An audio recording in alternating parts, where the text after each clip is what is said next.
اعوذ باللہ من الشیطان الرجیم۔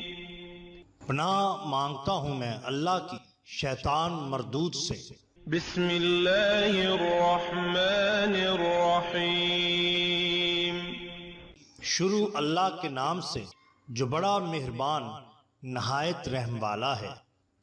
باٹم لائن کے ناظرین اکرام، السلام علیکم۔ شیری دربار قدرت کی دہر ادھم پور کے پاس ایک پرانا اور پرسکون گاؤں تھا جس کا نام تھا بھیروگڑھ۔ یہ گاؤں بارسن سے ایک روحانی سلسلے کا مرکز رہا تھا، لیکن زیادہ مشہور تھا اپنی ایک ایسی مزار کی وجہ سے جہاں لوگ چھپ کے دعا مانگنے آتے، روح کی بے چینی مٹانے آتے۔ یہ مزار تھی ایک بزرگ صوفی فقیر کی جن کا اصلی نام تھا حضرت سعید الدین قلندر، مگر لوگ انہیں محبت اور عقیدت سے کہتے تھے سائی شیرا والے بابا۔ لوگ کہتے تھے کہ سائی بابا نے اپنی زندگی میں کسی کا برا نہیں سوچا، ہمیشہ انسانیت، امن اور پیار کا پیغام دیا۔ ان کی بات میں ایسی بات ہوتی کہ پٹھار بھی رو پڑتے۔ ان کا وقت آیا تو انہیں جنگلات کے اس سکون بھرے کونے میں دفنایا گیا جہاں آج ان کی مزار ہے۔ لیکن جو بات سب سے زیادہ حیرت انگیز تھی وہ یہ کہ ان کی وفات کے بعد ایک جنگلی شیر اس مزار کے آس پاس پھرنے لگا۔ نہ وہ کسی پر دہرتا، نہ کسی انسان کو نقصان دیتا، وہ صرف مزار کے چاروں طرف چکر لگاتا جیسے کسی سپاہی کی طرح پہرا دے رہا ہو۔ گاؤں والوں نے اس شیر کو دیکھا تو پہلے ڈر گئے، مگر پھر سمجھ گئے کہ یہ قدرتی حفاظت ہے۔ تب سے اس شیر کا نام پڑ گیا شیری دربار۔ مزار پہ لوگ ہر مذہب سے آتے، مسلمان ہو یا ہندو، سکھ ہو یا عیسائی، سب کو وہاں سکون ملتا۔ سائی بابا کا پیغام تھا، جس کا دل صاف ہے وہ میرے دار پہ مہمان ہے۔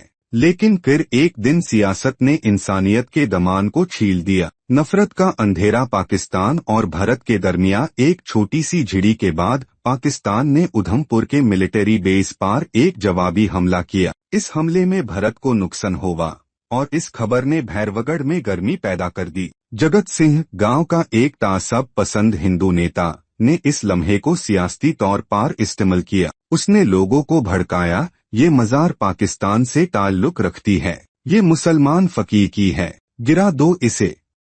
لوگ پہلے ہچکچائے، لیکن جب جگت سنگھ نے اس بات کو دھرم کا مسئلہ بنا دیا تو کچھ جوان اس کے ساتھ ہو لیے۔ اندھیری رات، سازش کا سفر۔ اس رات چاند بھی جھاڑیوں کے پیچھے چھپ گیا تھا، آسمان پہ بادل تھائی اور ہوا میں ایک عجیب سے خاموشی تھی جیسے کچھ ہونے والا ہو۔ جگت سنگھ نے کچھ جوانوں کے ساتھ ہتھیار اٹھائے اور وہ سب لاٹھی، کیروسین اور پٹھار لے کر مزار کی طرف نکل گئے۔ جب وہ لوگ مزار کے پاس پہنچے تو اندھیرے میں صرف ان کی سانسیں اور قدموں کی آہٹ سنائی دے رہی تھی۔ انہوں نے بغیر کسی دیر کے مزار پر پٹھار پھینکنے شروع کیے۔ ایک نے کہا، آج اس مسلمان والی جگہ کا نام و نشان۔ انہیں کیا خبر تھی کہ یہ مزار صرف پتھروں کا ڈھانچہ نہیں، یہ کرامت کا مرکز ہے۔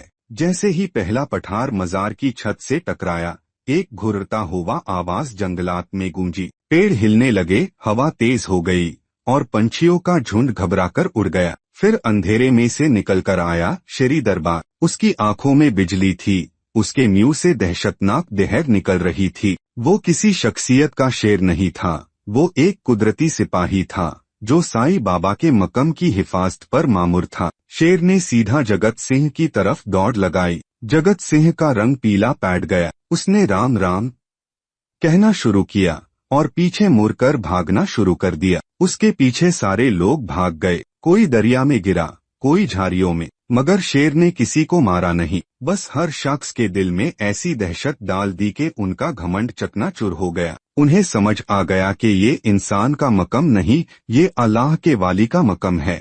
صبح کا نور۔ صبح جب کچھ لوگ مزار کے پاس آئے تو جو منظر انہوں نے دیکھا اس نے ان کی آنکھوں کو بھر دیا۔ مزار بالکل سلامت تھی، اس کے آس پاس پھول کھلے ہوئے تھے جیسے خود قدرت نے اس جگہ کو سجایا ہے۔ اور اسی مزار کے پاس ایک شاندار اور سکون میں ڈوبا ہوا منظر تھا۔ شیری دربار مزار کے سائے میں آرام سے لیٹائی ہوئی، جیسے کہہ رہا ہو، یہ جگہ اللہ کی امانت ہے، یہاں صرف محبت راج کرے گی۔ جگت سنگھ اسی دن مزار پر آیا، جھکا اور آنکھوں میں آنسو لیے کہا، معاف کر دو بابا، ہمیں اندھیرے نے بھڑکا دیا، اب روشنی نظر آئی ہے۔